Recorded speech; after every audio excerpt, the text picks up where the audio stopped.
going to move forward.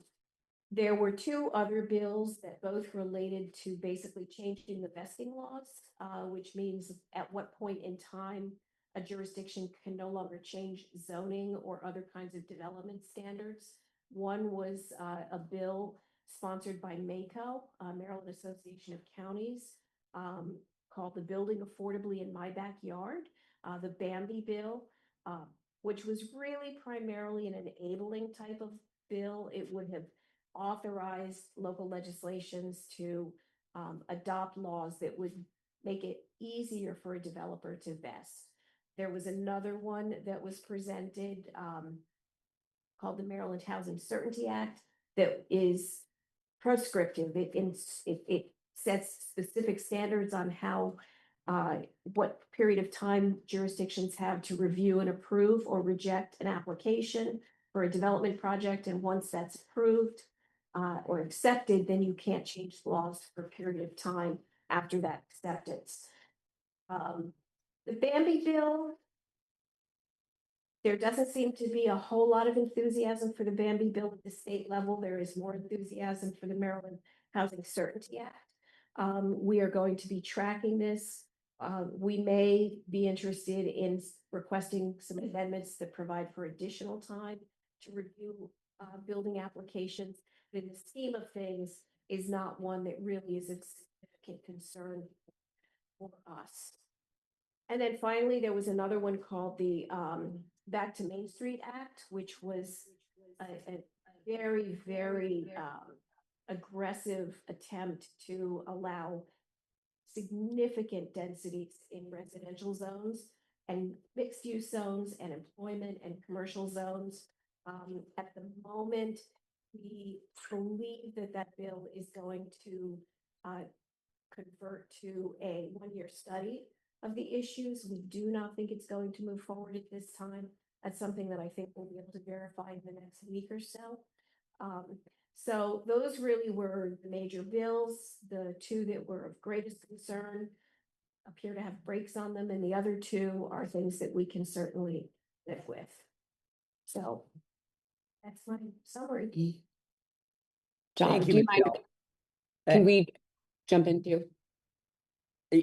Yes, I think I was going to hand it over to you, Brooke, but I think one question that I have for Michelle is, what are the chances, if any, of a surprise near the end of session on any of those several issues?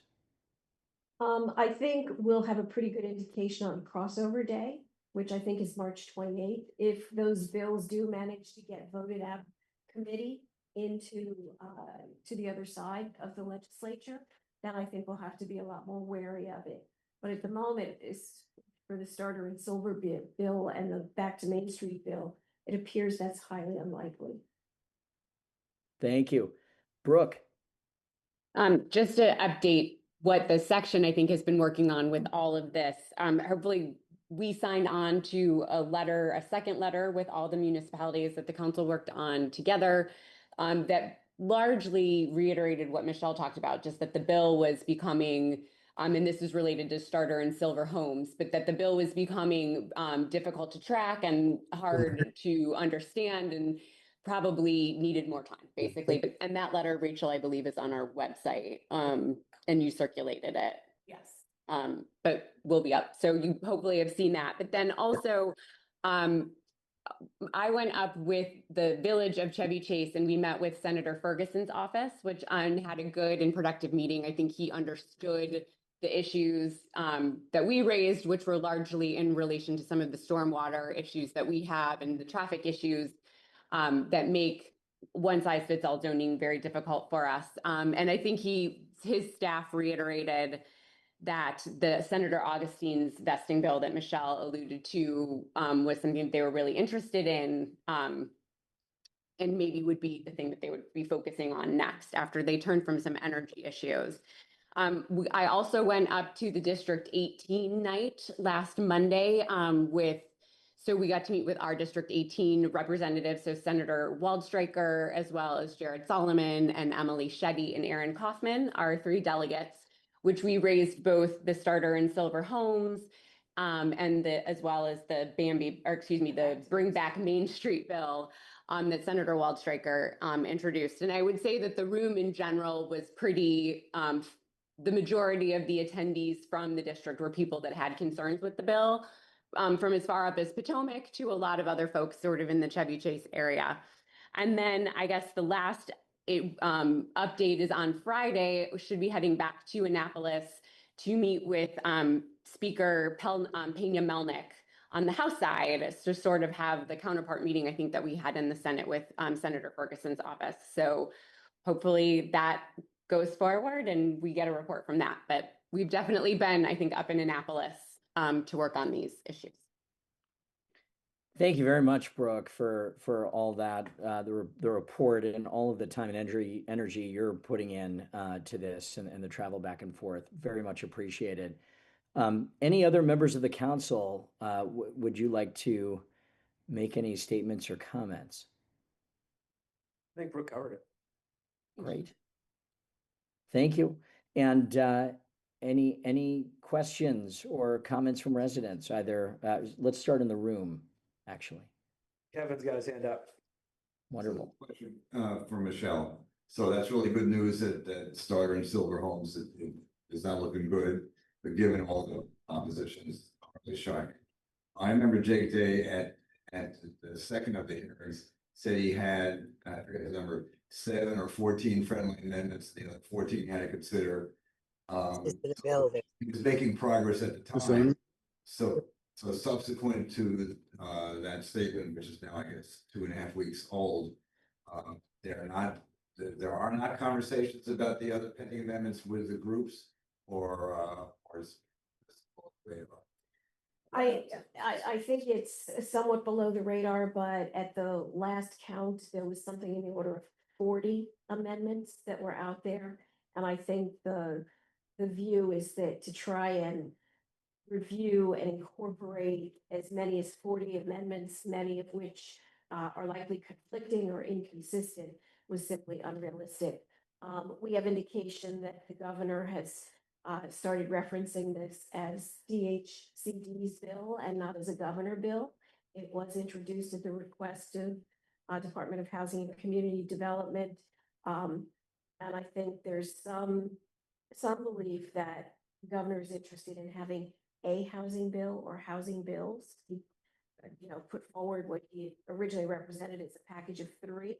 And if one of these others, and the Maryland Housing Certainty Act is one of them, goes through, then I think he's willing to step away from this one, given the amount of opposition. Congratulations to everybody for their fine work. Well, thank you, but not yet. I think to your point, don't do it yet. But I think too, what we've heard, I think the sense we got from Senator Ferguson's office was, again, they were, we did not hear of a working group going on in the Senate. That's not to say that one doesn't spring up later. But I think that to your point, I think we need to be monitoring it. And I think that's also why we're making the trek over to the House side to sort of see what's going on there, which has been a little bit more of an opaque process, perhaps. So I guess Day took the 40 and he made it like 25. So he put together the related bills. So it's not as big a bill as it might sound if there are 25 or something. He was halfway there. But again, not shocked by these developments. And I think after he put those numbers out, additional amendments were submitted. So these are newer numbers. These are numbers after he was, announcing how much progress he'd made. All of a sudden he thought he'd gotten this far, but then the mountain got a lot higher. And we've heard 44 amendments. Yeah, okay. Well, even more. All right, very good. Thank you. Any questions or comments from those attending by Zoom? All right. Next, I would love to ask Brooke to address and update us really on the forum, the potential forum for the county council election. We heard a report about that last meeting, and there may be developments. Brooke. Yes, we've actually been working behind the scenes on this with our neighbors in the town of Chevy Chase and Chevy Chase Village and East Bethesda Neighborhood Association. And I'm excited because I think we actually have some confirmed dates that I can report. On April 21st, there will be a forum for the District 1 County Council candidates, Democratic County Council candidates, and I will circle back to the issue of Dems versus Republicans. On April 26th, 426, the county executives, we will have a forum for the county exec race. That's at 3 to 5 in the afternoon. That's a Sunday. And then there are 17 candidates who are running for the at-large county council position. 4 can be elected. You vote for 4 of them, but there are 17. And so we've decided probably the most effective and best thing to do there is to do an open house format, as we talked about last meeting. So that's scheduled now for April 28th. Again, just to reiterate, Maryland, as you guys all probably know, it's a closed primary system. So you need to be a registered Democrat to vote in the Democratic primary, Republican in the Republican primary. Right now, there's only one Republican candidate running for District 1 County Council. And so we are committed to doing a fall forum that will be with that Republican candidate as well as the winner of the Democratic primary. As opposed to inviting them to the Democratic forum, since you have to be a registered Democrat to vote. And we've surveying folks, everyone felt largely that allowing those Democratic candidates as much time as possible to talk would, be the right way to go, and then offer the Republican and the Democratic candidate time in the fall where they can meet head to head. Same thing with county exec. It's a little bit more confusing because there are actually 2 candidates running for Republican there. But one of the Esther Wells and Shelley Skolnick, one of the campaigns though hasn't gotten back to us, so we have not been able to schedule a Republican forum, and I don't know if they will get back to us. But so right now we also, we'll push that to the fall when we have a Democratic candidate for county exec and a Republican candidate as well. But I think that that's the big update. And one last thing.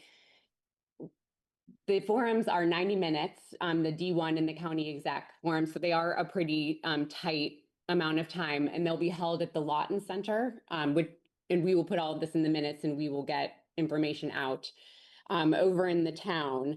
But prior to that, we will be collecting ideas from residents on questions or issues that they want to hear addressed or answered. And I think I'll be doing that. Rachel and I talked about it.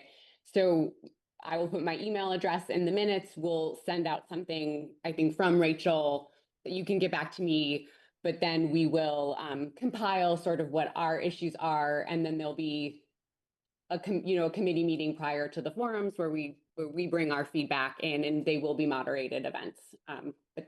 So please send questions, what you want to hear about. We definitely want input from residents on what issues are important to them. I think that's it. Thank you. Thanks. That's a lot of information, and we'll make sure to get this out in different ways, in the newsletter, of course, and then hopefully through listservs. And even though this council is not sponsoring this, we're obviously very interested. We do want all of our neighbors, all of ourselves, to show up. We know how important this is. So thanks for sharing all of that. And it sounds like it's really come together, and that will even be able to impact questions. That's very neat to hear. Any questions about that? All right.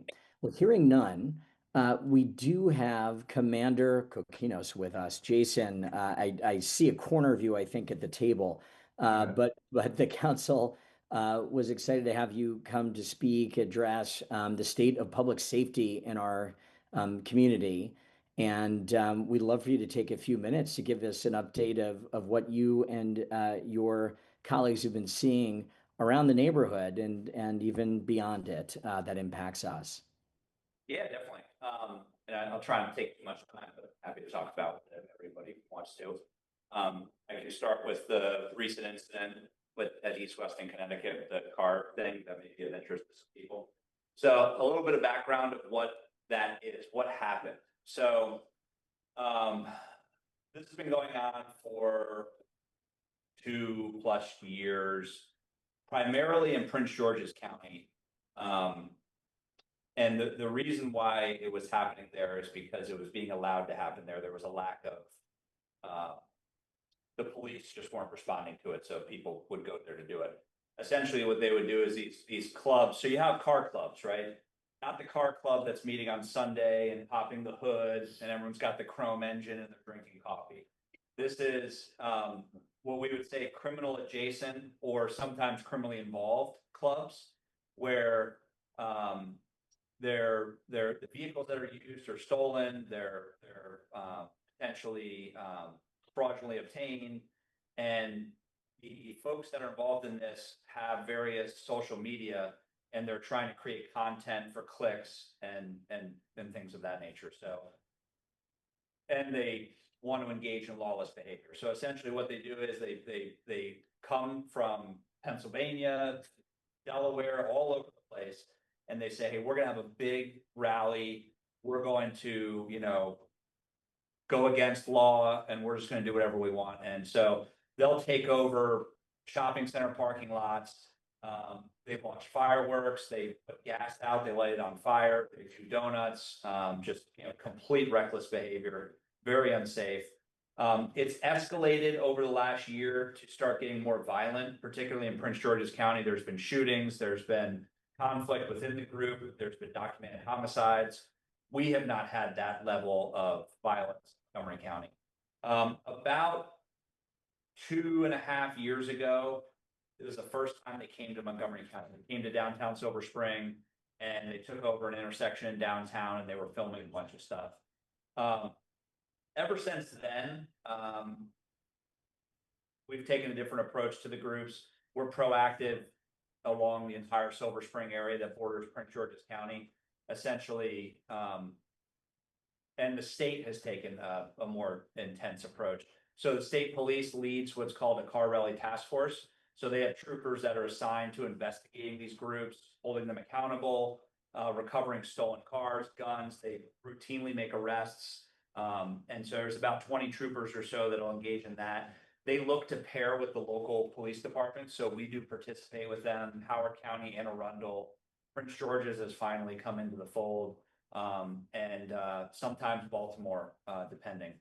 So, because historically what the groups will do is they'll go to Prince George's County, they'll start activity, state police will try to arrest some of them, they all run, and then they try to come to Montgomery County, but we've already kind of know about them because we're told that they're out there, so we know the areas they're going to come to, so we're already there. They encounter us, then they go back, and they get on 95, and they try Howard, they try Anne Arundel, ultimately they end up in Baltimore, and then they disperse back to wherever they're from. That's been the historical pattern for the last 2+ years. A lot of arrests every weekend from different places, but there's just so many of them coming. Well, what happened was the other week, and they've never penetrated further than Silver Spring in Montgomery County. So what happened the other week was they were in Prince George's County. There was a lot of things going on. State police were trying to arrest a bunch of them. They came into Silver Spring. We already beat them to the places where they wanted to go. They get frustrated. A lot of their social media is public, so we can see it because they're trying to get things. So we can see that they're commenting that they're mad that they can't do this or do that or go here, go there. So that's generally how we are able to stay on them. So they tried to come downtown Silver Spring. They were unsuccessful. They went up Georgia Avenue to the Beltway. Usually they go back to Prince George's County. And it appeared they were doing that. But what happened at some point, a few of them turned around and came back and came down Connecticut Avenue and said, ooh, this is a right place. There's no one here. And then they started telling all their friends and people started showing up. So they deploy what's usually called scout cars. So they'll send 2 or 3 people to drive around, find places that are appear not to have any presence of law enforcement or cameras or whatever, and they can just do it. So that's what they did. So they came to East West in Connecticut. They basically stop, they block off the whole intersection, they take it over. It starts with 2 or 3 people, it grows to 20, 30 very quickly. And they just start doing donuts and do all that stuff like that. The officers that were in Bethesda, they had not ever had to deal with it. Like we deal with it all the time in Silver Spring. And they weren't necessarily prepared for that to happen here. They were running other calls and other emergencies, and no one really knew that they were coming. They kind of just surprised everybody. So 2 officers showed up. drove in the middle of the intersection, which in retrospect, they probably now realize they shouldn't have done. And took on some damage from these individuals. They had fire extinguishers, they were smashing police car windows. They're completely no respect for anybody, these groups. And then eventually enough officers came that they all fled the area. So we started investigating them. We've identified a bunch of them. We're going to be arresting a bunch of them. They'll be doing a press release soon. And a lot of them will be held accountable for what they did. The state police eventually did come over. So the aftermath is that they're going to be held accountable, those that were destroying property and doing things. Not every person is going to get held accountable, unfortunately, all the people that were blocking the street, other things. The county's plan is to really advertise the fact that they've charged these people to kind of hopefully set the tone. The bad thing is it happened.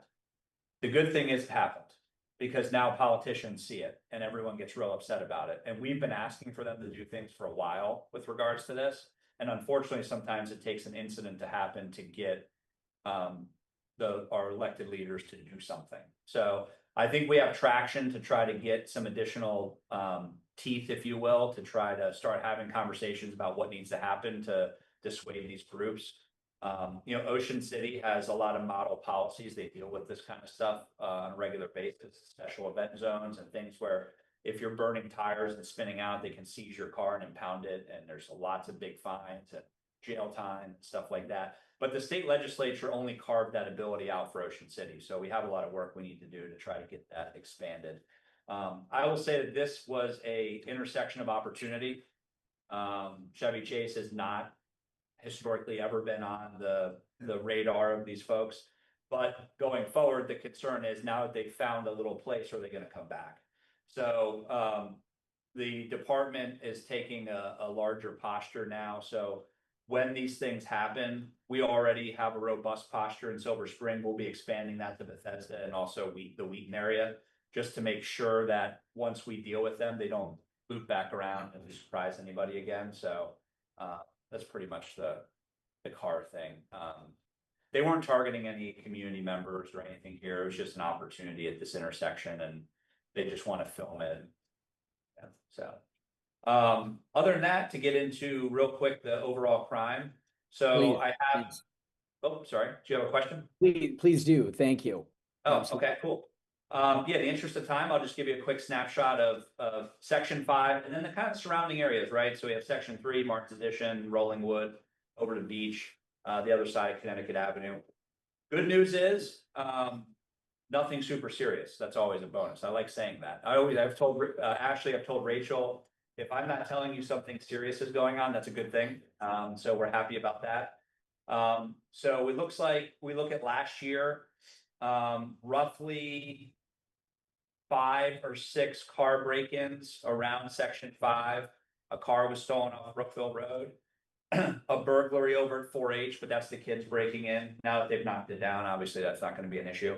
But where we see a lot of ongoing car break-ins really is east of Brookville, between Brookville and Beach. I guess that's all Rollingwood and whatever's back there between Western Avenue, that whole side. I always have been tracking a lot of cars get broken into over there, and continue to, not like in a outrageous amount, but I mean, for last year, there was, maybe 25 cars over the year that were broken into over there. 1 burglary, and we did have last year over on Beach, for those that remember, there was like, they broke into the school over on Woodbine. I think that's the Bacon School. Yeah. And I think on Beach itself, this wouldn't show up on my data, but with the park, I believe there was maybe like a sexual like grabbing of somebody on the trail. But other than that, very good. We talk about that's 2025. We talk about 2026. Knock on wood, we've had like 2 cars that were broken into that have been reported. I'm always encouraging people to report. I'll take it over the phone for you, so it's easy. You don't have to inconvenience yourself. You just text me or email me when a good time is to talk. We'll totally make it easy for you. We want to capture the data. but we had, one car, that was broken into so far this year. And outside of that, actually, that's technically not in section 5, it's right outside of section 5, over on Curtis Court, so that's not ours. But Rolling Woods got so far this year about 10 cars broken into. Section 3, none. Martin's Addition, none. And we technically have none. There's one that's real close to our area. Although I've heard that there has been one or two that have happened, and just, I know that they didn't report it. I tried to get with them, and I understand it's an inconvenience sometimes. So when I say the crime data, it's what's reported. What we do know is generally serious things are being reported. So the things that generally go unreported are the low level things that people like, whatever. That's the worst that's happening, which is great news. We want to keep it that way, obviously. So, we're vigilant around here when Mike and I are patrolling. I would hope that that has something to do with the fact that they all go to Rolling Wood and don't come here. I don't know. And then obviously everyone being good neighbors and keeping aware of what's going on and just calling 911 when they see something suspicious. So lots of good news overall. Great place to live. Even though we're very close to the district, which can create opportunity for folks that come up from the district. We see that in other neighborhoods that border the district. Luckily, knock on wood, things have been really good here. So I have a quick question. Yeah. With this criminal adjacent club activity, what are anything the residents can do to be on the lookout or? The chances of it coming here are super low. I would almost say that this incident was like a freak incident, because it's not, like, we've been tracking them for a couple of years and it's not in there. This isn't like an interesting place for them. They generally like to go to more high commercial, high visible locations. This is a main intersection, obviously, but it's not usually what they like, but they did it. They're late night. It's like 1, 2 in the morning. Hopefully everyone's sleeping. We're very much on top of it with regards to knowing when they're going to be in the general area. Obviously, we mispredicted what happened here. We were successful earlier tonight. So there's not much to do other than the fact that if you're ever driving at 2 in the morning and you're seeing something like this, just call 911. Clearly lock your doors. If you're able to safely turn around and go the other way, like, just get away from it. These people, safety is like the least furthest word in their vocabulary. So it's very dangerous to be near them. But yeah. And the only other thing is, as you know, if you're appalled by what happened, there's nothing wrong with emailing your local council member and saying, what can we do at the county level? Because there are things we can do. I met with the county executive today. There are things we can do at the county level about this. It's just gonna factor in on what we can propose legislatively, what consensus we can get amongst the council and things of that nature. It's also getting into a tough period with new legislation. We're getting into budget times. That's very labor intense. We got primaries, it's election year, so there's just a lot going on. So there's a social media account that you follow that they've created?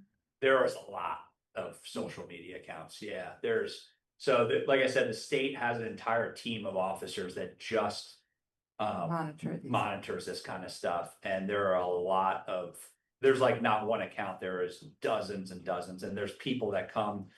Some of the people that were down here the other night came as far as Pennsylvania. So, they're from all over the Atlantic. So it's pretty big. And they're also having these same issues in Fairfax County. For those that have seen on the news, it's like they have chapters. Like, this is like the Pennsylvania, Delaware, Maryland chapter. And then Virginia has there's groups that won't leave Virginia, right? They stay between Richmond and Fairfax. So, yeah, these clubs kind of have territory, if you will, not like gangs, but like they just kind of do their own thing. But having an account isn't enough to incriminate them. No, so I mean, that's something that we were kind of batting around. Like, are they engaged in some type of conspiracy, criminal enterprise by doing this? But it's the laws are kind of weak, so people can have social media. Obviously, people can post things to their social media and potentially not even be involved in it. Maybe someone else filmed it and sent it to them. So, content is, First Amendment and everything else, like they can, and the thing is too, there's monetary gain from posting content. I mean, there's kids, there's adults that stream, that do lots of things that if they get clicks, they get paid. And so I think a lot of this is being driven by that, the clicks to earn money. So, which right now is legal, and I can do content, a variety of content, some very disturbing, some very appropriate, whatever, but that content, as long as the platform allows it, so right now they're incentivized. Right now, the platforms there's no prohibition from posting exhibition driving on social media platforms, like there would be with certain types of pornography or adult materials and things like that that are not allowed, but this type of stuff is not prohibited. So, Jason, I don't know when you speak to, because I assume you speak to like the state police, there's actually a couple of years ago, I got caught in of them coming down 95 when I was driving back from BWI. Yeah. I picked up one of my kids, and I mean, it wasn't fun. yeah, And I think that if there were like, it's like, I don't think most people know, like literally even sometimes where they put up those electronic signs and say like, if they're rally racers passing you, we want to know, call us. yeah, And put that out there, because like in retrospect, I probably should have done that. Like my biggest concern at that moment was just to get over and maybe get Yeah. off at an exit, because they are like, it's wild to be around even a small group, like 5 or 10 of them. yeah. It's really, I mean, it's like amazing they haven't all crashed and killed each other, but just something like that, because that is the route that they go, is right down 95. Yeah. And, they're coming down not at midnight, it's earlier. No, I mean, they start 9, 10 in the morning, but they usually Yeah. get going like real late. They try to spend their first few hours in Prince George's County, seeing what they can get away with there. If they come outside to the other counties, it's usually later. Not saying they couldn't adjust their tactics in the future, but so yeah. And listen, there's this car ones, there's motorcycle people that are reckless. If you see sometimes in the news, there's the ATV dirt bike groups. Those are totally different. That's a whole nother, that's like a kind of inner city thing. Yeah. Baltimore and DC. Every once in a while, once in a great while, we'll see them come up Georgia Avenue or something into Montgomery County. But those are even more reckless and dangerous, but yeah. So, and it's tough because the frustrating thing for the officer is we're very restricted on what we can do with these people. Like, we can't box them in, we can't chase, like, it's like a lot of, it's tough to sometimes deal with it. And I'm not saying we should be able to do whatever we want with them, because we have to balance the police officer's action with the safety of the public. So sometimes it's not worth going after them if it's going to risk other people, depending on the time of day and where we are. So there's a lot of liability. So, but it's easy for them because they don't care. They don't care about liability, safety, laws. They don't care about anything. We have a lot we need to box in. So yeah. Hopefully they won't come back here anymore. But I know Commander Dom, I've talked to her. I shared with her what we do in Silver Spring. Last weekend, she had extra officers working Connecticut Avenue just in case. She's now looped into the intel side that I'm in. So I don't foresee them catching us around Bethesda off guard next time. So hopefully. But yeah, Well, that's all thank I got. you. Well, thanks. That was a lot of information. And obviously if we all see something, we should say something, as you're encouraging us to do. So thank you.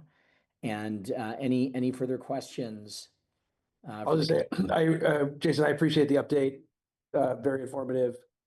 This doesn't rise to the level of reportable crime data, but I'm just going to say it again, the speed at which people are passing through our streets is not getting better. It's getting worse. Stop signs are openly disregarded.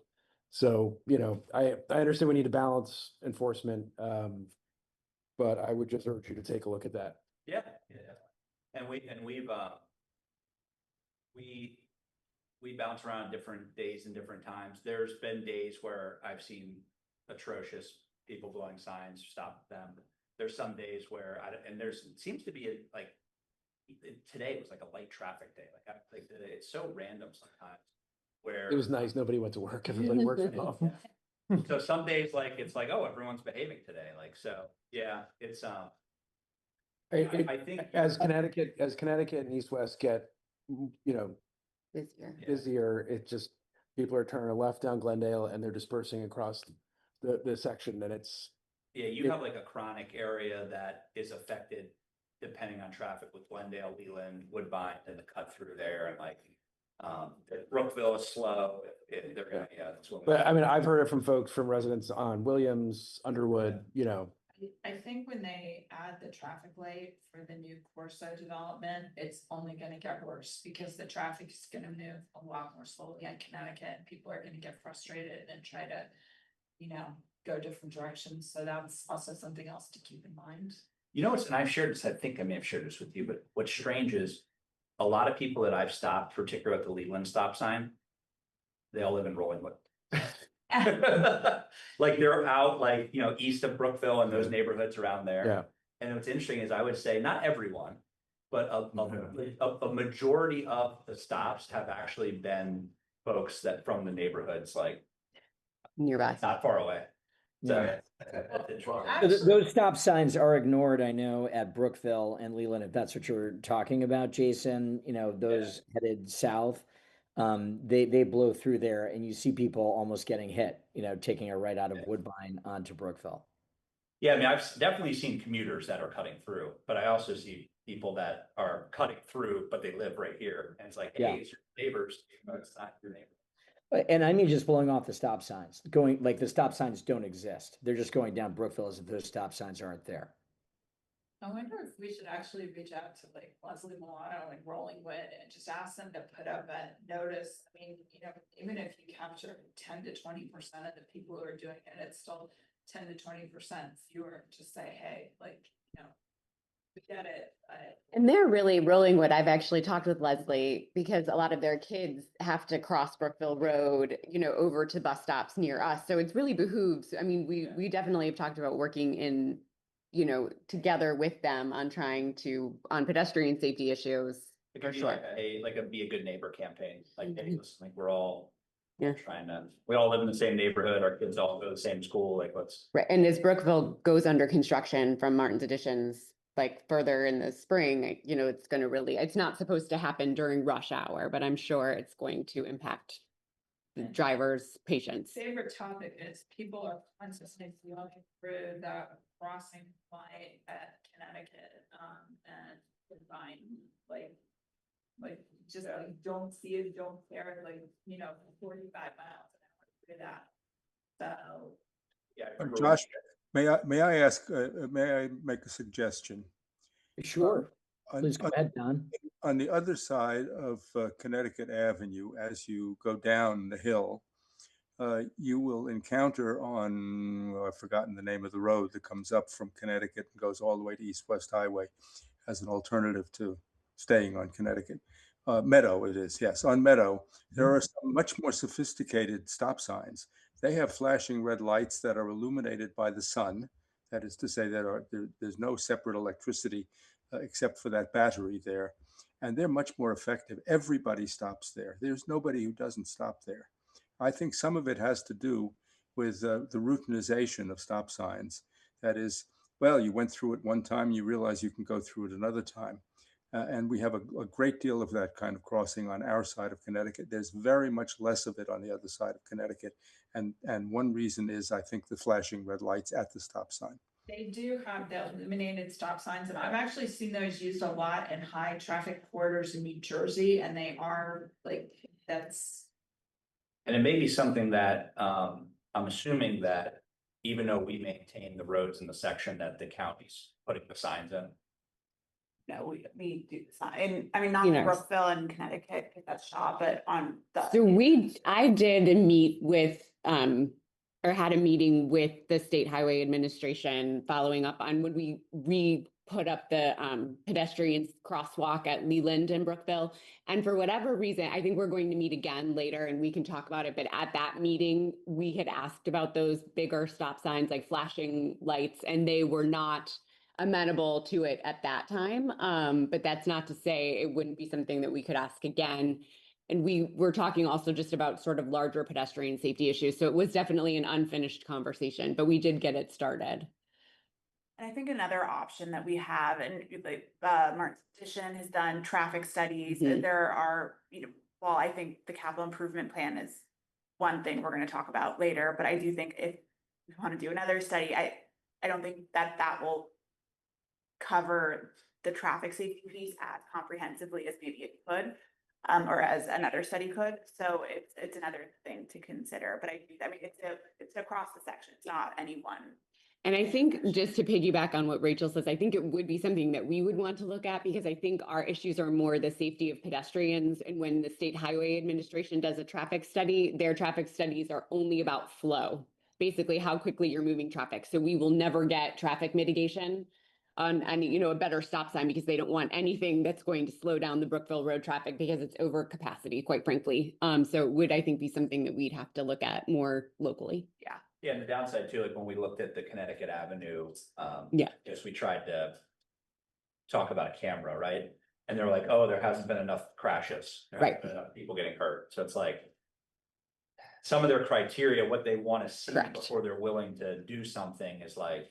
And if you do a traffic study, it documents it and then you never get what you're looking for. But on that, I think that is, Commander, and I know what you mean, Lyric, people blow past it, but I do think that stop sign really, or that traffic light really does help our folks get over to the Bethesda Metro and Chevy Chase Elementary, and it's tough. Yeah, but anyway, yes, but to your point, I'll share with Mike as well. We usually see, I don't know what you're seeing, but I've seen more of the traffic issues in the morning rush hour commute. Not that people don't do it in the afternoon, but so we'll spend more focused time on that area again. On that. So can you explain? It appears that they've taken away a speed camera on East-West Highway as you're going west across Connecticut Avenue. There used to be one there right past Columbia Country Club.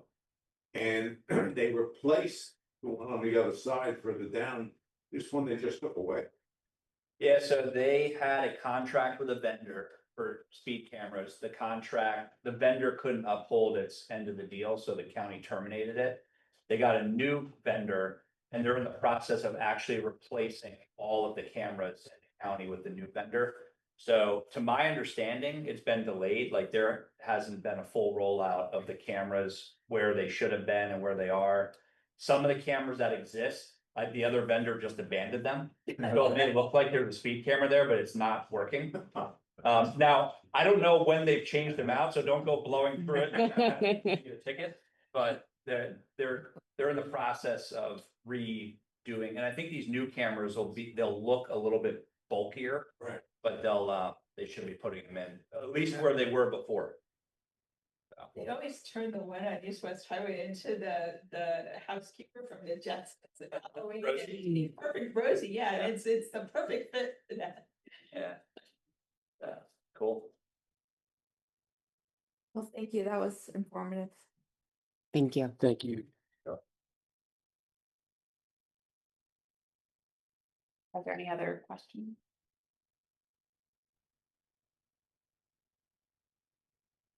All right, Josh, I don't think we have any other.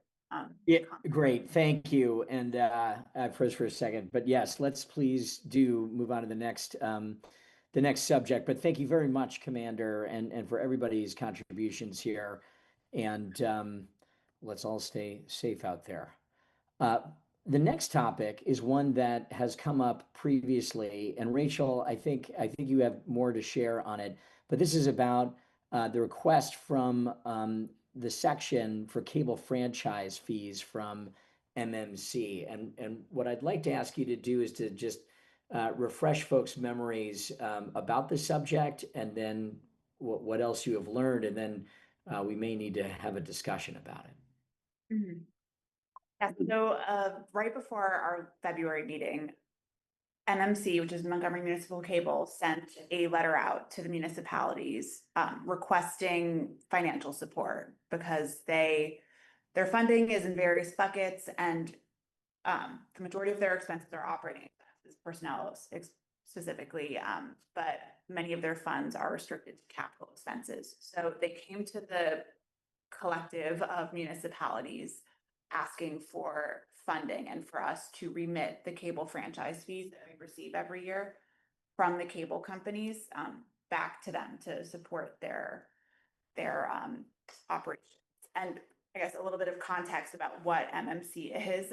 It was created like in the 90s, I believe, by the municipalities to essentially use these cable franchise fees that we were getting to create. It's a cable channel that you can get on public access, and they also do have a YouTube channel now. And they're the ones who set up our hybrid meeting system. So that's sort of a service that they offer. We didn't pay anything for the camera, this laptop. They paid for the microphone. So because those are capital expenses that fall into that more abundant bucket, so to speak.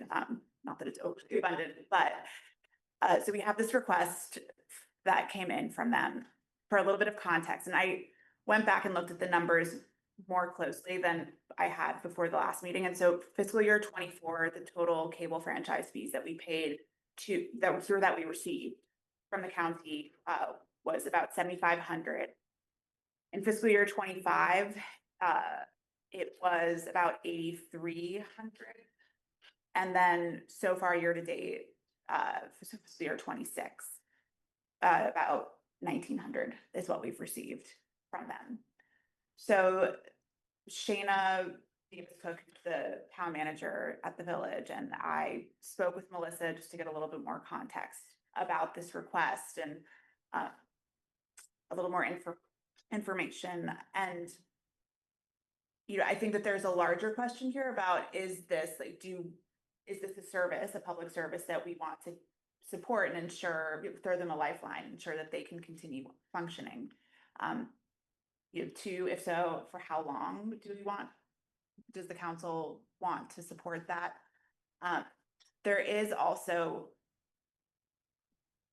a legislative question, I would say, whereby these fees that are remitted to us from the cable companies, it's kind of like they're paying rent on our public scripts because they use the poles to connect. So the cable companies pay those fees, but the streamers don't. And as we all know, like the subscriber numbers across the board, including Section 5, have been going down pretty dramatically in the last several years. But as people cut the cord and switch to streamers, but there's not additional revenue that's being made up by people switching to streamers because they don't remit the same kinds of fees. So I think there's legislative work that can be done to see how to increase what the streamers are putting forth towards this use of our public right of way, basically to connect through the internet. But that is probably 10 years off before anything really can happen on that front. So the question is, and so the village did vote, they are going to remit their fiscal year 25 and 26 fees. 26. No, sorry, 26 and 27 fees to MMC. And so the question we have the question of, does the council want to remit any fees? If so, fiscal year 26 and or 27. Any question? I have one question, Josh, if that's all right. Yeah, I have a question as well, or a comment to make, but please go ahead, Sean. So it's multiple point, and forgive me, I should know this, but the fees are calculated based on Subscribers. subscribers. I actually have the number of subscribers in Section 5. So, like, for example, in December of 2023, there were 140 subscribers total. 2024, it went down to 126, so it's loss of 15, and then 2025, it was 113 in December. So it's falling consistently, but at the same time, I think there's a public service here, especially the fact that they did provide our equipment for these virtual meetings, which, you know, is not an insignificant amount. Thank you, Rachel. Ron, I think, did you want to jump in? Well, I was just saying, it's 5% of the operator's gross revenue from the subscribers in the jurisdiction, just to Okay. confirm that. Okay, thank you. And we are very grateful for the equipment. There's no question, Rachel. I just wonder about what it is that maybe the village is feeling like they're getting as a benefit. The public access cable programming is important.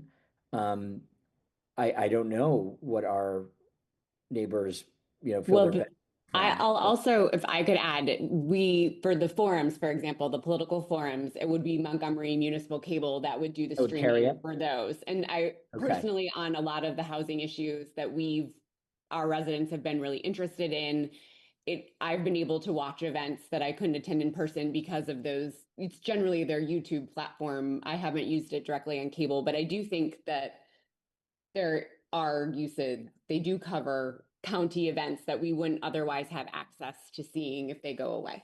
And for other towns, they do, for example, I mean, they don't come to our meetings anymore after they like trained me how to do it, but there are towns that they are at every meeting of theirs and they record them and their different events. So that is also a question for the municipalities that get more services from them. Should they be contributing a greater share? But that's not really for us to say at this point. It's the question that we've been asked is, would Section 5 contribute? Just like point of clarification, did the village explain why they did was the request for 2 years? The request was for 2 years. For 2 years, okay. Look, I view it as an important public utility. There's no question, but things are getting a little bit upside down, I think, when they're looking at the local communities to fund something that the state of Maryland should be funding. I think it doesn't mean that we want this important utility to starve, but I also am not sure that there should be an in perpetuity contribution or bailout expected of municipalities who are supposed to benefit from franchise fees in the first place. So that strikes me as strange, and it may be something that the state cannot figure out for a while. And if we do it once, or if we make a commitment for 2 years, I just wonder about what they're going to be doing to find a solution, if anybody is doing that, or if they're going to continue to rely on municipalities to just float them for the next however many years. I don't want to sound like a grump, but it seems strange to me. And I also just want to correct, I don't, the request wasn't, I think Melissa might have mentioned a request for 2. They didn't specifically in their letter that they said request 2 years, but that is what the Sure. village. But there's also no sunset on this, Rachel, where they're going to figure out their funding, it seems like. I mean, they're not coming to us saying, hey, we'll have this figured out in 3 years. Just help us get through the next 3 years or 5 years. Right. Or Yeah. that's my point. Go on. Gentleman had a question. Yeah, my name's Mark Silverman. I live on Brookville Road. It seems to me like a worthwhile expenditure, something that citizens can take advantage of, makes some sense. The question I have, since I know nothing about this company or the service they're under, is whether or not in exchange for considering this, we'd like to sit down with them, talk about exactly what they offer, and can things be adjusted to better assist Section 5 and other sections in the area. We might actually get something very meaningful out of it. So, I mean, I've been in touch with them. Yeah. And I mean, their services are offering streaming, coming to them. I mean, they could come to meetings, but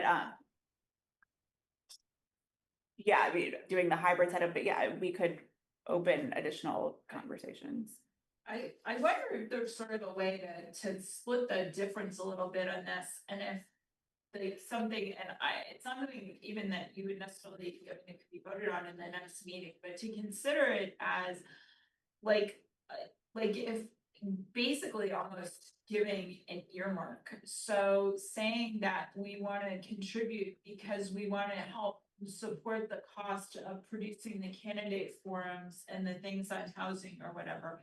And so basically tie it to certain services that are beneficial for section 5 in that way, and that are, you know, that are municipal uses that are important to our residents, and then they would necessarily have access to. So to sort of to Josh's point of kind of the unending contribution stream, by addressing it to specific things that are targeted to this election year and to some of the specific pieces of legislation, also forms around that we've cared about.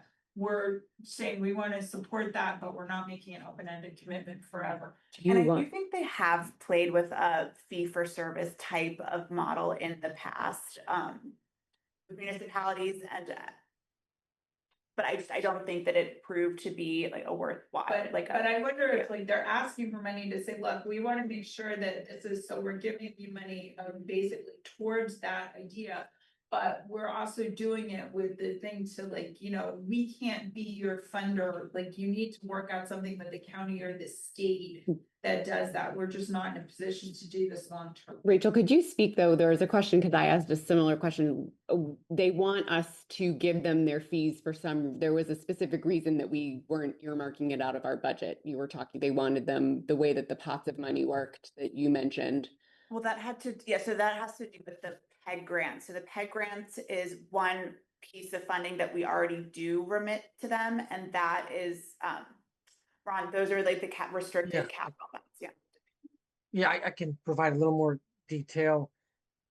And as Rachel said, Montgomery Municipal Cable was created in 1993 by the 16 member municipalities, including Section 5. You see, under federal law, the cable companies need to enter into a franchise agreement with the localities they operate within. And as Rachel said, in exchange for laying cables in your streets, they have to pay money for two buckets, to use Rachel's example, which I think is a good one. The first is a PEG grant, public educational grant. So federal law provides that the municipalities can require this PEG grant to be paid, and the PEG grant is restricted to capital expenditures for PEG purposes, to operate or to have the equipment to operate a cable channel. But you only need to buy a camera so many times. So the PEG bucket is full enough, and the other bucket, the operating bucket at MMC, is dwindling because as folks cut the cord, there just isn't as much revenue. So in addition to receiving a PEG grant, which the 16 municipalities, allow MMC to spend, because that's why the municipalities created MMC, to spend those PEG funds. MMC's also asking if you would support them with your franchise fees. And as Rachel noted, so in addition to these PEG grants, the cable companies pay a franchise fee, which is 5% of the gross revenue from cable subscribers in your jurisdiction. And the franchise fees are dwindling too. I mean, as you know, the county keeps 30% of that in order to administer the franchise agreement in your jurisdiction, and then you receive the 70%. The franchise fees are unrestricted. They can be used for anything. So does that provide enough detail, or is there a specific question I could help with? That's great context, man. Thank you. I think that's helpful. I think there may be more discussion that the council would like to have about this. And my question actually for Rachel is there a time when we need to act? Are they asking us to provide funds at a certain time or agree to it? There wasn't a deadline by which we need to respond. My impression is that sooner rather than later, but I do think if don't feel ready to make a decision at this time, I think we could postpone, you know. Yeah. I'll just say, I agree with what Josh said. The idea of doing this in perpetuity does not seem right. Having understood the history from Rachel and Ron that, we were part of the group that created this entity. There's perhaps, some measure of responsibility and obviously gratitude for their support. I mean, I don't necessarily want to create work just for the sake of creating work, but it seems like some kind of official communication back to them saying, as we consider this, we need to understand what the longer term plan is, would be appropriate. Whether that's a meeting or an email or a letter, it seems like the appropriate way before we were to act. I mean, at most, just speaking from my perspective, the most I would feel comfortable with right now would be one of the fiscal years, certainly not two. If our partner organization is in absolutely dire straits, then obviously that speaks to more urgency, but it doesn't seem as though this has to happen by next week thing. Mhm. Yeah. So I would certainly support asking them what the long-term plan is, and I do too, and I think if there's a way to tie it in the earmark way that Lyric was suggesting, for things that are specific benefit to the section, even better, that might come up in a conversation. And now that you raised it, Sean, I don't know how my colleagues feel about this, but supporting them for a year on the float, so to speak, is feels right to me too if they're in dire straits. But I think after a conversation with them, I think we'd have a better sense of that. But even a 2-year commitment just feels kind of strange because that's a long time and they should be able to figure out what their projections look like and where they're finding funding in that second year from. Yeah, and just to put a finer point on and piggyback off what Josh said, it's a small dollar amount in the grand scheme of the annual budget, but I mean, if we're to ship $7,000 or $8,000 of public money without a clear understanding of what happens next year, that seems irresponsible. It's also not the way we budget generally, like we budget annually. So to me, it would make sense to put this, it shows up in our budget. If we don't want to vote on it tonight, we could vote on it, or we could take it up as we continue to talk about the budget, 1 Right. year of fees. That's right. Yeah, I think at this point, they're kind of open to whatever, Yeah. I think that, there's. I'm particularly sensitive to the amount of local media that is going away, overall, and sort of what that does to the fabric of the community and people's ability to learn about things. But I also saying that, and I'm in complete agreement that you need a good fiscal plan going forward. And even the other problem for me on 2 years is the cable, the number is we're tying it to the number of users that keeps going down or changing. So it feels like we should be able to evaluate it and, each year as that moves forward as well. Yeah, and that's a significant asterisk on this for me too, Brooke. But they need a fiscal plan just as much as the other media companies do, who have not been able to see everything through.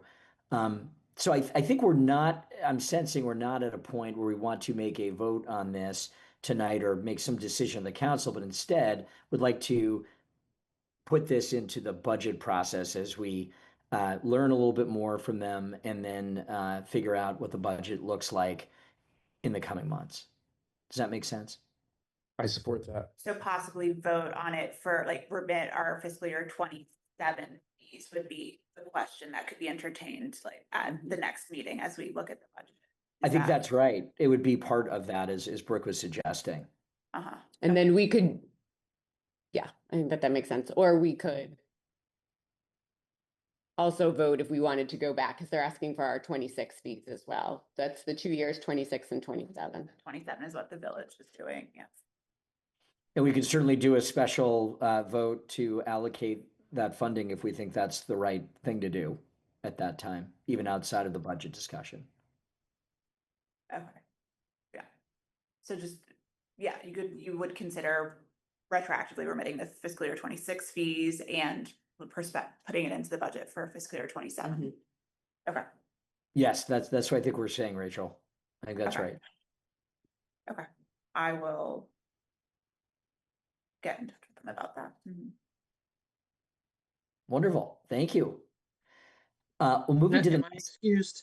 Oh, Ron, you are excused. Thank you very much. That's fine. Thanks, Ron. Thank you very much, Ron, for joining us as usual. Thank you. And moving on to the next item, speaking of things budget, let's discuss the FY27 budget. And Rachel, do you want to frame this up, or Brooke, would you like to? Should we start with Rachel? Okay. Terrific.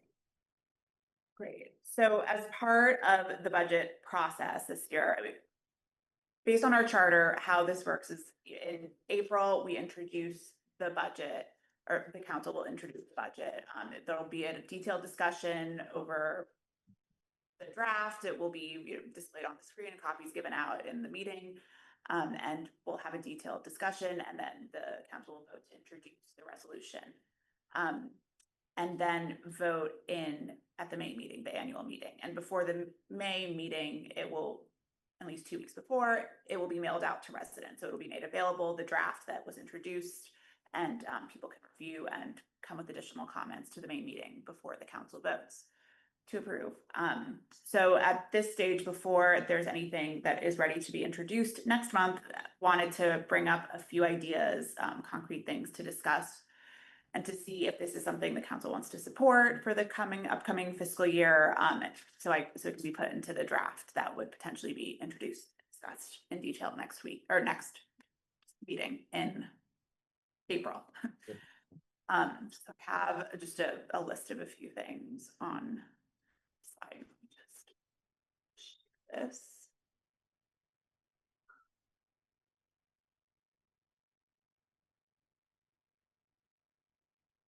So Rachel, you'll be sharing? Yes. Okay.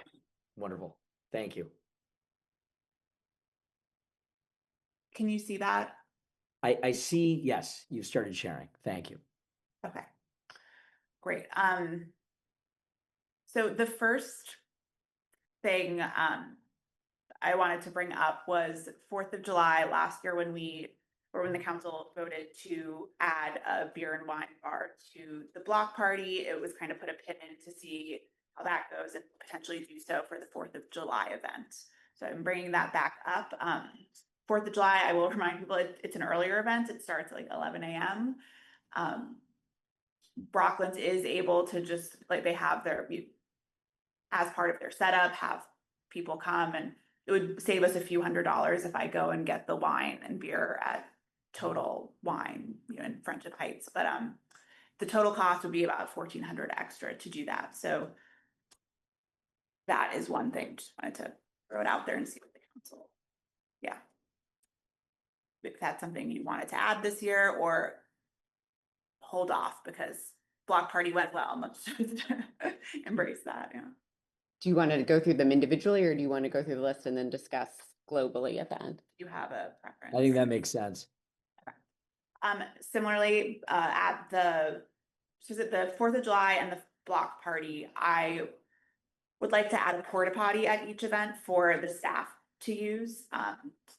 In the past, the previous manager, they used her house, and because it was right sort of in the middle of where everything was happening, and bathroom was right there at the entrance. But for my house, it's further down, and like, I have kids coming in. I'm not super keen on sending people into my house during the event to use the bathroom. So I'd like to add a porta potty at each event.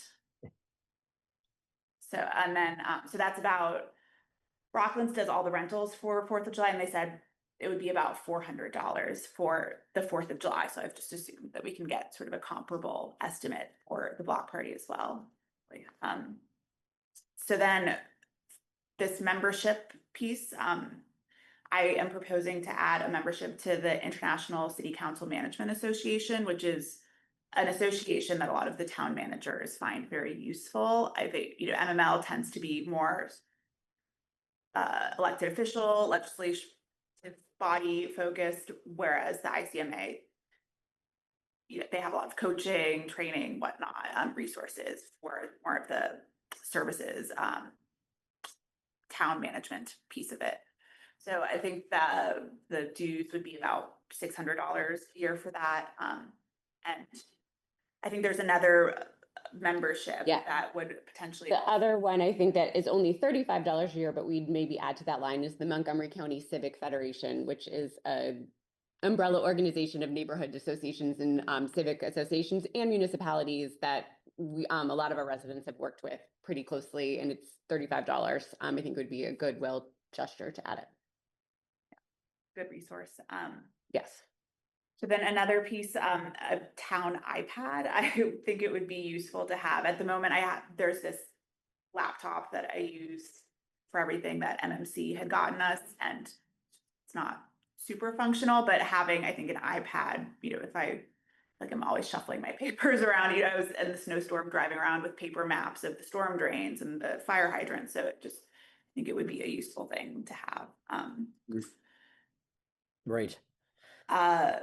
Capital improvement plan. So I think this is one of the big items that I am proposing to add.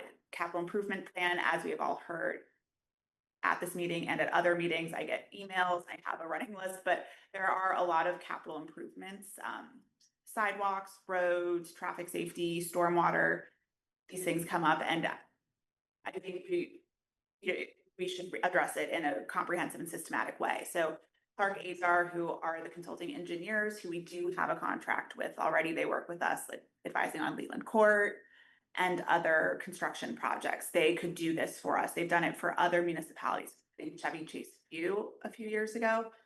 And I talked to the town manager there. She thought it was useful. She did have some feedback about how to kind of manage. Sounds like they went down a little bit of a rabbit hole unintendedly on stormwater, and not to get too into it, but I think I kind of hear what their experience was and know how to sort of direct what we would do to not go down a similar rabbit hole. But I think a capital improvement plan to identify and prioritize the projects that we need to address would be useful. So the timeline for that, it was 2 phases.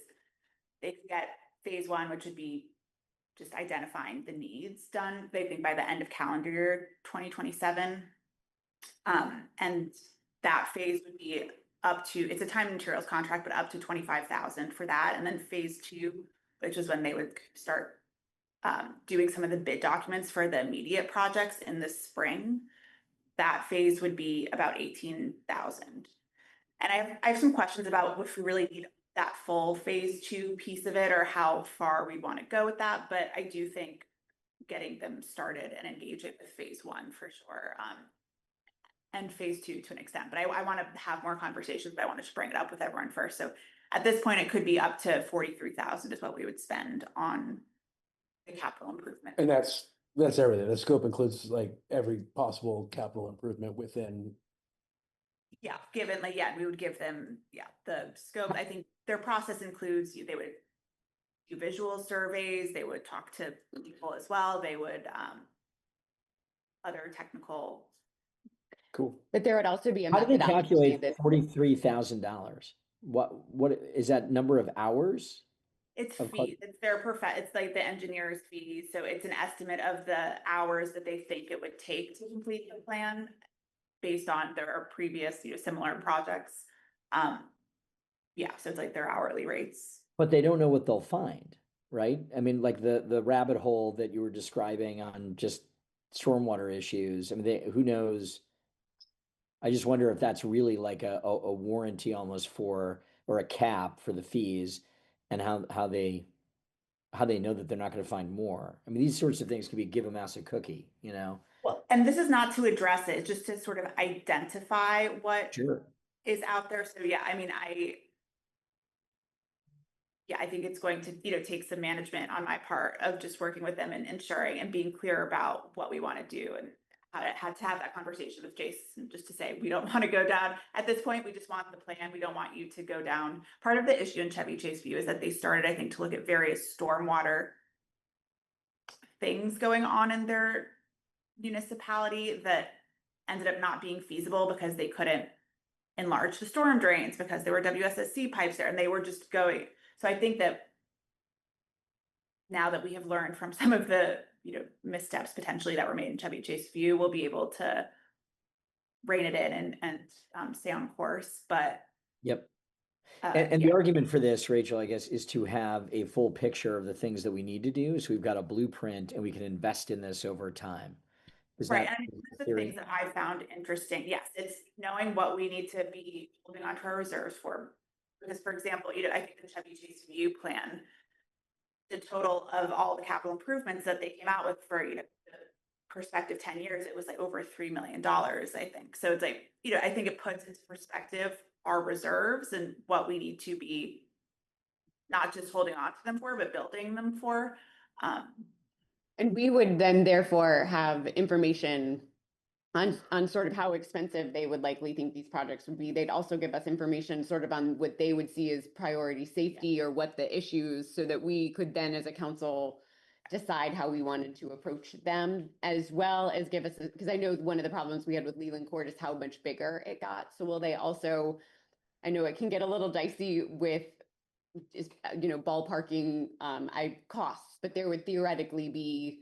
They do some like adjustments for, the 5-year out projects. They have their back of the envelope calculations, but at the same time, I don't think that, I think we need to have in the back of our mind that they're not exactly their estimates and things to keep in mind. So, Okay. I think it'll be an iterative process, but I think it is a place to get us started and to really focus us on what needs to be done long term, because we have lucked out in the last few years of having our roads redone by WSSD and Washington Gas and whatnot. But, 10, 15 years out, we will need to be repaving roads and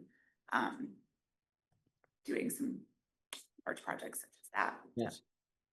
No, totally. Well, speaking of that and like other people's money, the next item, Rachel, it is clear that this remaining replacement is on us to do. This is the Pepco streetlight conversion to LEDs. So that's what yes and no. That's how Pepco has been pitching it. And many of the municipalities have converted to LEDs or are in the process of doing that. I will say I had a conversation with someone at the town the other day related to the last item on this list. And he had mentioned, I think that I need to get more information on this, but just had this call. They might be waiting it out and expecting Pepco to pay for the streetlights, the LED streetlights.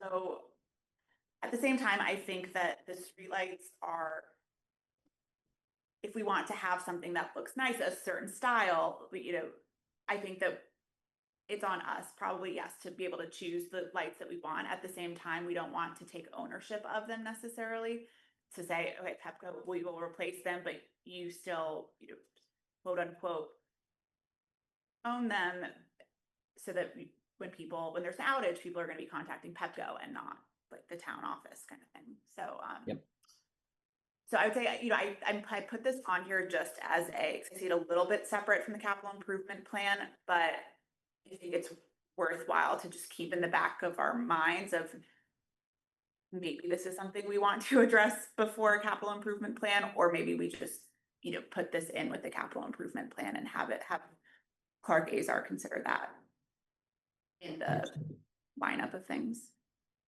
No, it's good to have it on the board. Thank you. And then the last item.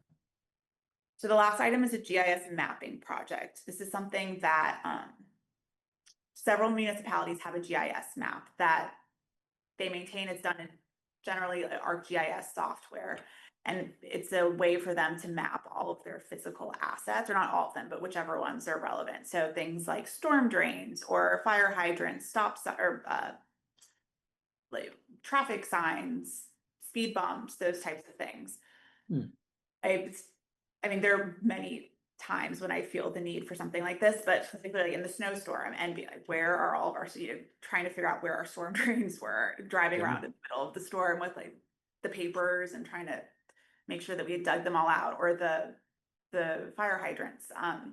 So I think that there is a real potential use for this. So Martin's Edition has this firm, Wallace Montgomery, who a few years ago did this initial kind of map to get all of the layers in. Layers is how they refer to, like, a layer would be the fire hydrants, and then a separate layer would be the storm drains, for example. So Wallace Montgomery would come in, set this up for us, and then I do have a little bit of GIS experience So I think maintenance by them would be minimal. I think it's something that like I could maintain going forward. There would be a licensing fee that we would need to pay because it's not inexpensive, the software, but I do think it would be a useful thing to have, things like painting the curbs or shaving the sidewalks, being able to give a contractor a map and say, these are our sidewalks. This is the last time we did work to this area, or these are the curbs that are painted here. This is where we want to paint it again. It would be a useful thing to have. Yeah. It sounds very interesting and connects up with safety and knowing where things are Yeah. for repairs. Maybe there's a demo too that allow you to see if it's like a 3D demo, something really cool for a fake neighborhood and shows you where things are. That might be interesting to check out, but that seems useful. Any questions from the council about any of these items, and we can have a discussion too about them, about what we think as a sense of the council about what we'd like to see in the budget. Well, I'll start from the beginning. Of all of our conversations around alcohol and parties, I heard a resounding positive response from being able to have a drink at a party. And I think it was all very appropriate in conduct. So I fully support making this part of the budget, making it easier, one less vendor. So including at 11 a.m. on 4th of July? Yes. In the afternoon of 4th of July. I mean, I'm just gonna throw that out from a public safety standpoint. Like, I actually don't like that idea. Because if people go places in the afternoon, whether it's to the pool or to other parties or whatever. I mean, I think it's really different at the end of the day versus at 11 a.m. where it's also a very kid-centered party, 4th of July, which is different from the mall. I mean, if people really want to drink that much, then they can BYOB. Like, I think we could encourage that, but I kind of feel a little uncomfortable about doing that. And then the possibility of us sending somebody out on the roads, which already are problematic that day. I'm +1 on that, Lyric. I think, and we could certainly put this to a vote. I mean, I do think that at 11 a.m. kids around, it may be, I think if the word was excessive, it could be. And I think it's very different when you talk about the block party, which is maybe what you were referring to, Lyric, later in the day. I think I would absolutely want us to have, and also, Rachel, to have the wine and beer delivered. Like, it's just easier than you going to Costco. Like, I think paying the extra money for that is well worth it. I do have a question about that item. I thought that the other items made a heck of a lot of sense to me. From the porta potty to, of course, the membership and the town iPad to make the job easier. And wondering too if you need, a laptop that provides greater functionality than the one you have. You've got to be able to do the job as easily as possible. But that's where I stood on that first slide. I think all those, I'm in favor of all of those, but I am going to circle back to the 4th of July and say this. I think we need to trust that people are responsible, and we have a limitation of one drink. I mean, a lot of seniors go to this and they can have a drink and go home and take a nap, or a lot of, I just feel like these are adults, and there's just been so much conversation around this alcohol, which I actually think is a great, table conversation for families, like responsible drinking. And you've got the teenagers and you've got middle-aged, you've got seniors. Like, this is just something that exists in life, and people should be given the ability to be responsible. But if we're so concerned about it, that we would limit one drink per person of age. But I'm in agreement with everything else there. That's all I have to say about that at 9:03. I'm tired. I've been up since 5. Thank you, Emily. You're welcome. Any other comments for the council? Anybody want to speak to porta potties? Very glamorous. They're important. Can we conduct a more thorough analysis of porta potties? Seriously. Well, very good. So, Rachel, is it your thought that we have this discussion and then we actually introduce it as the budget, you know, these items, or should we vote on them one at a time? I don't think we should do that, right? Say that Like- again, Josh, what, How do you want to handle this part of the discussion? Do we think that the council should act here so that you know what you want to put into the budget that we're going to present in April? Can I ask a question about the mapping, the mapping of this Please go section ahead. versus the engineering thing, and then I'm gonna go too, because I've been obsessed. And I'm missing my hour of sleep from the weekend, but so if the mapping thing sounds very cool, I would also add school bus stops to that mapping. Yeah. That would Yeah, I be think very that'd be one of helpful. the. And given the county's excellent response on those. But what I'm curious about is if we create this very detailed map over section of section 5, would that in any way mitigate the amount of money from the engineers to identify problems or to do other things? Like if we come with this map, I mean, I'm not clear what the capital improvement stuff is that they're looking at. Like, obviously we have roads, we have lakes, we have storm drains, we have sidewalks, we have places we paint on the sidewalks. But what else are we capitally responsible for as a section? Like, what else exists? You know, we have Steve, who's also pretty confident, I don't quite understand how we're getting to $43,000 to figure out sort of basic general maintenance of things that have to be done in this section. so the way I'm thinking about the GIS map is like, what do we have? You know what you're saying, and then the Right. capital improvement is like, what is the quality and lifespan of that?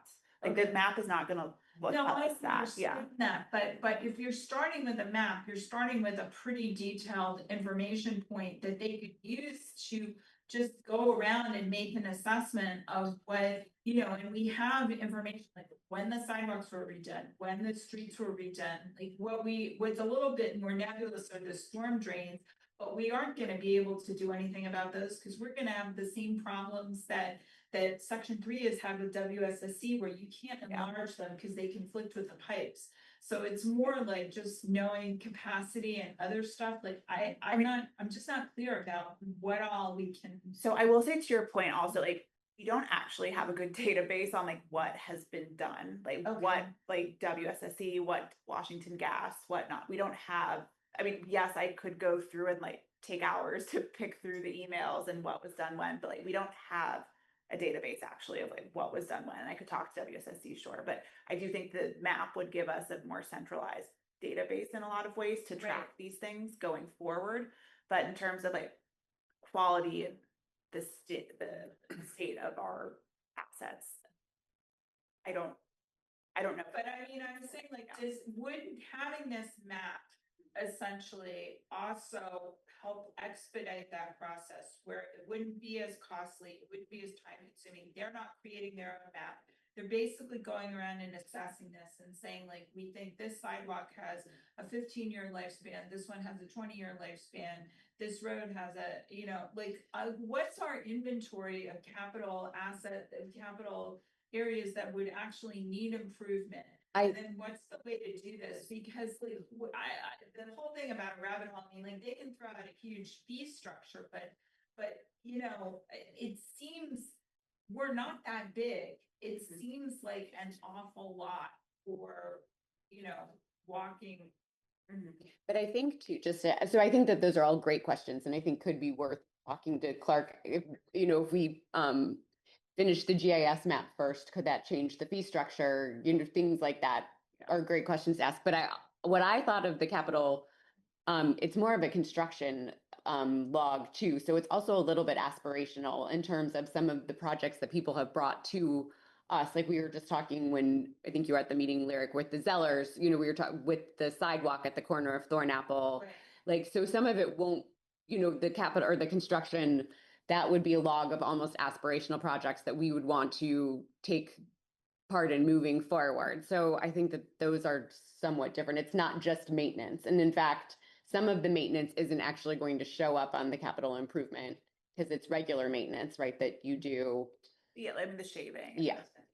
And it may not show up on the GIS mapping either, right? It's about the Right, current no. status of things, it sounds like. I guess, but I'm just saying, like, I think it should, I think you really should have a very specific proposal before you go forward with something like that, where it's very clear what they're doing, what they're offering, what the scope of work is, like, not just sort of like, here's our flat fee and this is what we're gonna do. It just seems to make sense. And, you know, the same thing, like, that lighting is really expensive. I would actually think that this is something that you want to reach out to residents about. Like, if you come back and tell people, oh, we just spent $250,000 on lighting, I think you're gonna have people go, what? Well, all of this goes into communication to the residents, whether they read it or not is. But I really think it's like, just, you really wanna highlight that these are like big ticket items, and we wanna hear from you what your priorities are, maybe back to that survey. Right. Be very clear. But I think about that's also part of why we would do this. So we would have this very prospective 10-year plan of what we need to do. And I mean, some of the LED lighting is a little, and I think there are ways, as Rachel was alluding to, that we wouldn't assume all of those costs depending on what we want to do. But it is something that's coming down the pike that. Yeah, and I mean, our streetlights also need to be replaced, Right. like, just visually, Yeah, you know, there's some so that it's like. don't- Yeah, there's some that don't work, but sort of understanding that and understanding what the associated costs are. Even understanding too, if there are other municipalities who might be going in to do this, and whether there's any sort of economy of scale, like if we all went in and did it, would we get some sort of reduced rate? You know, I just think there's just a lot of questions that could be brought to the fore about, because these are substantial items. So. What we need is a Thrive plan, right? I'm kidding, exactly. but I do worry a little bit with this sort of deep dive. It's like asking a doctor to just check you out or a lawyer to check out a situation. They're going to give you problems. And are they problems that turn into aspirational things we really want to do? Or should we be just addressing these things as they come up? I mean, that's the debate, right? Do we want to have this long-term view, but does it matter when it is our little burg? But I'm hearing too, Brooke, about economies of scale. Maybe there's a way, or from Lyric, I'm not sure who raised that, but there may be ways to join with others to look more globally at the area. So I guess I'm not convinced right now on it. And he said this would become a safety, increase our safety pressures. In your opinion, I mean, does it have a effect on, I mean, we're talking about the aesthetics, we're talking about that they're falling apart, but is there a safety component here? What's that? The street. The streetlights. Yeah, I heard LEDs and stuff. I get tuned down for a second, but I apologize. Yeah, I mean, obviously, you know, from a safety standpoint, you want, well, from pedestrian safety, a lot of people are out walking, you want well-lit streetlights, but then also from a crime standpoint, you want well-lit streetlights. So, I mean, lighting is one of the things, not only streets, but also people's residences. We always encourage people.